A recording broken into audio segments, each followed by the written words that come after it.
We can always use more power.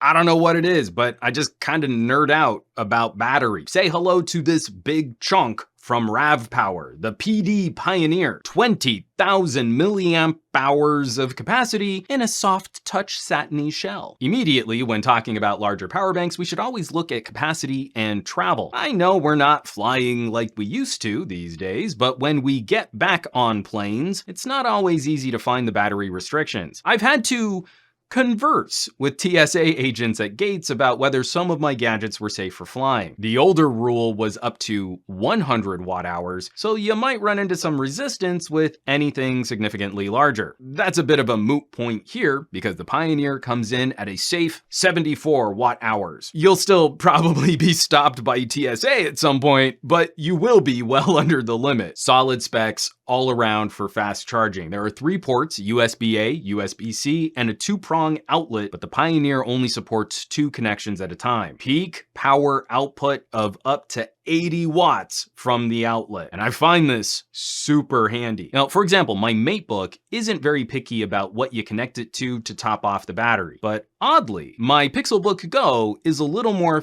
finicky about what can supply enough power to top it off out in the field. Now, we're getting solid charging speeds for phones. 15 and 18 watt charging ain't nothing to sneeze at. But the USB-C is capable of up to 30 watt power delivery, which is right in spec for a 12-inch MacBook. Because some laptops might be a bit choosy, the outlet up top clears up any issues you might have with travel notebooks, especially PCs that use a proprietary charge port like my wife's Surface. Back to my Pixelbook Go, that charger is a 45 watt charger, so we're well under what the Pioneer output can deliver. Maximum charging speed ahead. I love these types of accessories because I often have to support a family of gadgets while traveling, topping off a couple phones or charging my wife's Surface and my daughter's tablet. We're relying on gadgets more than ever before. And there's some peace of mind knowing we can extend runtime significantly out in the field. And this isn't too much of a size penalty to double the runtime of my Pixelbook's already stellar battery life and still have room left over to top off a phone. And when you need to replenish the Pioneer,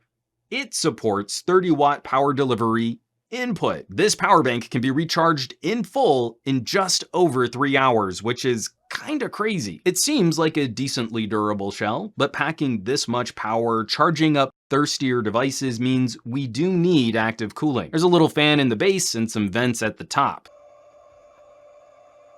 Billed as a travel battery, this might also be a good fit for an emergency kit or a bug out bag. Including both a soft pouch cover and a more durable travel case is certainly appreciated. I've got 2 very minor gripes with this product. Gripe number 1, the finish on the casing is easily smudged up by finger oils. I gotta wipe it off more often than I'd really like to. Gripe the second, this port cover for the outlet is a little maddening. I can't get it to lay flush again after taking it out the first time. It's still doing its job in protecting the outlet, but I want it to go all the way down, and it won't.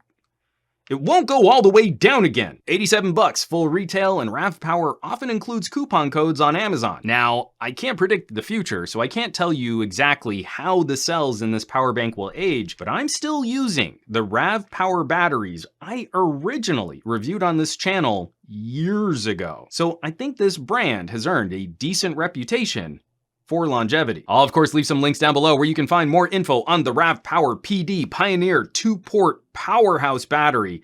Maybe shop one of these bad boys online. As always, thanks so much for watching, for sharing these reviews. Sharing is super important these days, and subscribing to the channel. More than just tackling phone after phone after phone for reviews, we also want to talk about how we can maximize our tech use out in the field. Finding fun accessories is one of the best parts of my job. So if you'd like to help support the production of these kinds of reviews, there are links below. There's the support page on SomeGadgetGuy.com, or you might consider joining the list of names currently scrolling by on your screen. That's a growing community of fun, like-minded tech pals, a huge resource for me planning future videos and reviews. They're super cool people, so I hope you'll check them out. Now, you know where you can find me around the rest of the internet. at SomeGadgetGuy on the Twitters and the Twitch, and the Facebooks and the Instagrams. And I will catch you all on the next review. I'm getting a bit of an arm workout. In case you were wondering, this is not the easiest product to gesture with. Like, this would not be a primary use as like a presentation pointer.